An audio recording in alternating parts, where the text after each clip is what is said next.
An Idaho nonprofit focusing on protecting and advocating for Idahoans with disabilities is feeling the impact of federal budget cuts. I'm your neighborhood reporter, Jessica Davis, and Disability Rights of Idaho is slowly receiving their federal funding. But because of those delays, they've had to lay off some of their employees and pause some of those services due to delays. Disability Rights Idaho, or DRI, relies on federal grants to help Idahoans with disabilities free of charge. From legal services to investigating abuse, their work is essential. But this spring, funding delays put that work on hold. I would do legal services for people. So one of my cases that I worked on was a guardianship case where a young man approached us and asked, I don't want to be under guardianship, I don't need a guardianship. And so we represented him in his guardianship case against the prospective guardians and stopped it from happening. Hannah Williams is the former adult unit staff attorney at DRI. She's one of 4 employees who were laid off in May after federal awards totaling nearly $1.73 million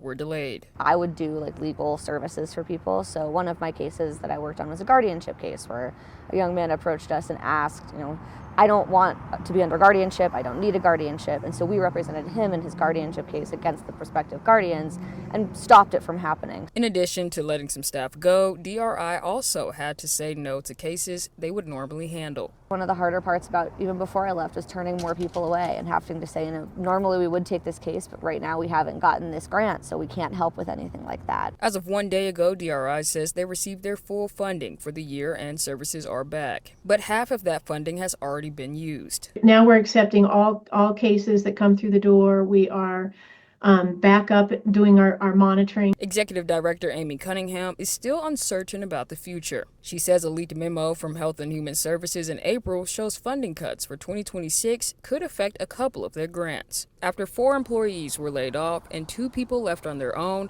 they're now down to 12 employees from what was once a team of 18 people.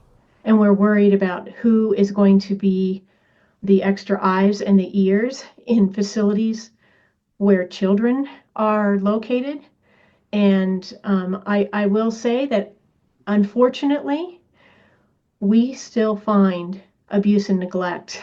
Also, in an effort to cut costs, Disability Rights Idaho has closed down their Pocatello location, and they will soon close down their Boise location as well. But all services are still available, and employees are now working from home. I'm your neighborhood reporter, Jessica Davis, reporting for Idaho News 6.